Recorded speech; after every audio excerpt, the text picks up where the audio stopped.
Hello বন্ধুরা, আমি দীপ আর তোমরা শুনছো ভূতবং, ভূতের রাজ্যে সকলকে স্বাগত। বন্ধুরা, তোমরা আজকে মধ্যমগ্রামের একটা হাড়হিম করা ভৌতিক ঘটনা শুনতে চলেছ। ঘটনাটি শেয়ার করেছে মধ্যমগ্রাম থেকেই সুমনা ঘোষ। সুমনার পাঠানো ভৌতিক ঘটনাটি শোনার আগে বন্ধুরা, তোমরা যারা এখনো পর্যন্ত ভূতবং চ্যানেলটিকে সাবস্ক্রাইব করোনি তারা এবার সাবস্ক্রাইব করেই দাও। তোমাদের একটা সাবস্ক্রাইব আমাকে অনেকটা সাহস দেবে, তোমাদের জন্য আরও অনেক ঘটনা নিয়ে আসতে পারবো। আর পাশে থাকা বেল আইকনটিও অবশ্যই ক্লিক করে রেখো, যাতে কখনো তোমাদের ভূতবংয়ের ঘটনা মিস না হয়ে যায়। তাহলে চলো বন্ধুরা, আর কথা বাড়াচ্ছি না, কানে হেডফোন গুঁজে নাও। চলো আজকের মূল ঘটনায় আসা যাক। হ্যালো দীপ, আমি সুমনা ঘোষ, উত্তর 24 পরগনার মধ্যমগ্রাম থেকে বলছি। আমি তোমার ভূতবংয়ের একজন পুরনো শ্রোতা। প্রতি শনিবার হলে তোমার ভূতবংয়ের ঘটনা একদমই আমি মিস করি না। আমার সাথে 2023-এ প্রথমবারের মতো একটা ভৌতিক ঘটনা ঘটে যায়। আমি কখনোই আশা করিনি যে আমার সাথেও কখনো এমন ঘটনা ঘটতে পারে। ঘটনাটি আজ তোমার ভূতবংয়ে শেয়ার করলাম। ঘটনাটি ছোট হলেও আশা করি দর্শকদের খুবই ভয়ের লাগবে। আমি প্রতিদিনের মতো সন্ধ্যে 7টার সময় অফিস থেকে ফিরছিলাম স্কুটি করে। মেন রাস্তার মোড় থেকে আমাদের বাড়ি পৌঁছাতে মোটামুটি 10 মিনিটের মতো সময় লাগে। অনেকটাই ভেতরে, আমাদের বাড়ি ভেতরে হলেও ঘন জনবসতিপূর্ণ এলাকা।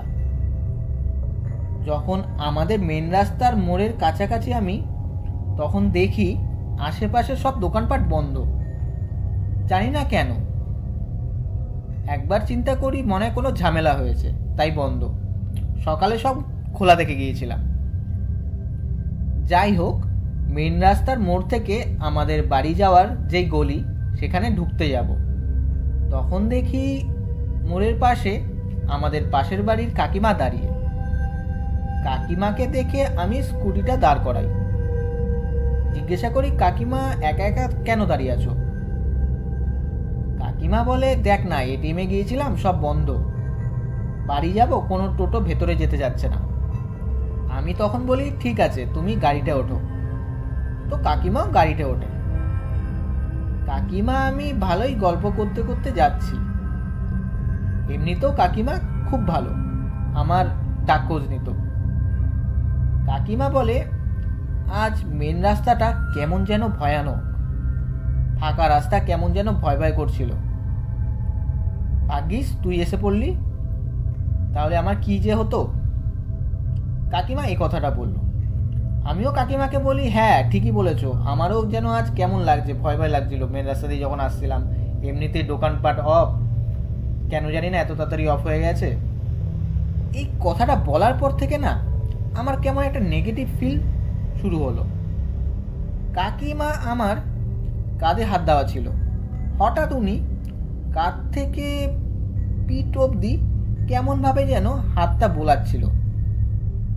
আমার খুব অস্বস্তি বোধ হচ্ছিল। তারপর আমি কাকিমাকে বলি, কাকিমা ভালো করে ধরে বসো, নয়তো পড়ে যাবে। কিন্তু কাকিমা কোনো উত্তর দেয় না। ওই হাত বোলানোর পর আমার পিঠটা যেন কেমন জ্বলে যাচ্ছিল। কিছু বলতেও পারছিলাম না, কি না কি ভাববে। তো আমি কাকিমাকে জিজ্ঞাসা করি, রাত করে কেন এটিএমে এসছো? বিকেলের দিকে আসতে পারতে বা ভাইকে পাঠাতে পারতে। কাকিমা একটু হেসে বলে, ভাই আর আসবে, এমনিতেই কোনো কথা শোনে না। কাকিমার হাসিটা না আমার স্বাভাবিক লাগলো না। সেই দিন আমাদের বাড়ি যাওয়ার যেই রাস্তাটা কেমন যেন ফাঁকা ফাঁকা লাগছিল। কোনোদিন এমন লাগে না।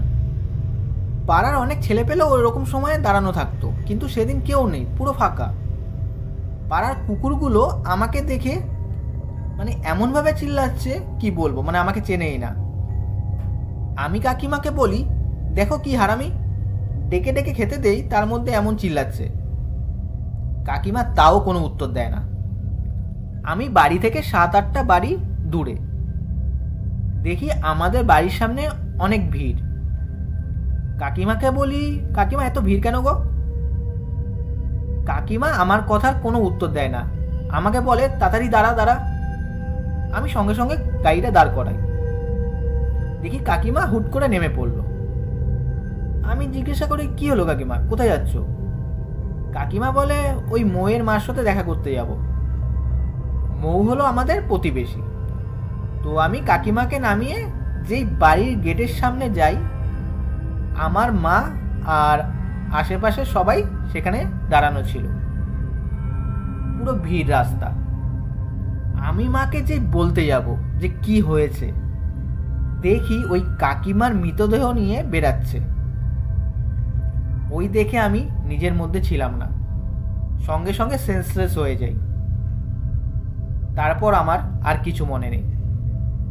1-1.5 ঘন্টা বাদে আমার জ্ঞান ফেরে।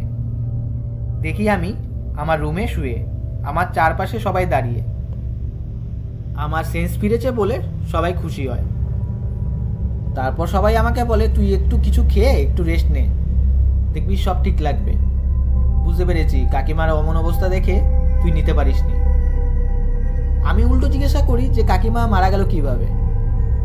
মা বলে, তুই আগে রেস্ট কর, পরে সব বলবো। আমি জোর করি মাকে, বলো না কি হয়েছে। তারপর মা বলে, কাকিমা সকালে এটিএমে গিয়েছিল, ফেরার সময় রাস্তা পার হচ্ছিল, আর একটা খুব স্পিডে আসা বাইক কাকিমাকে ধাক্কা মেরে দেয়, আর কাকিমা স্পটেই মারা যায়। এই কথা শোনার পর আমি হাউমাউ করে কেঁদে উঠি। এরপর আমার সাথে যা যা ঘটেছে ওই মেন রাস্তার মোড় থেকে সব ঘটনা সবাইকে বলি। আমার মুখে এইসব ঘটনা শুনে সবাই ভয় পেয়ে যায়। আমার পিঠটা তখনও জ্বলে যাচ্ছিল। মাকে দেখার জন্য বলি। মা দেখে বলে, এ কি হয়েছে তোর? পুরো লাল লাল আঁচড়ের দাগ। তো এলাকার সবাই এই ঘটনার পর সবাই ভয়ে ভয়ে থাকতো।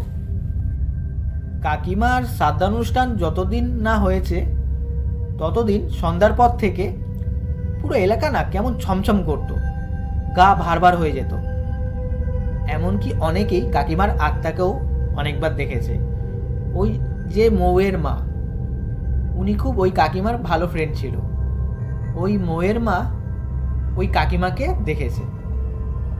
কাকিমার কাজ মেটার পর থেকে সেই ছমছম ভাবটা আর লাগে না। আস্তে আস্তে সেই ছমছম ভাবটা কেটে যায়। এই ছিল ঘটনা। দীপ, যদি ঘটনাটি ভূতবঙ্গে পড়ে শোনাও তাহলে খুব খুশি হব। খুশি হব এই কারণেই যে আমার ঘটনাটি ভূতবঙ্গে পড়ে শোনানো হয়েছে। তাহলে বন্ধুরা, আজকের এই ঘটনাটা কেমন লাগলো কমেন্ট করে জানিও, আর লাইক করে দিও। আর বন্ধুরা, তোমরাও যদি ভূতবঙ্গে ঘটনা পাঠাতে চাও তাহলে আমাদের ভূতবঙ্গের ইমেল আইডি bhutbongofficial@gmail.com পাঠিয়ে দিও। তাহলে বন্ধুরা, আজকের জন্য এইটুকুই। Tata, by.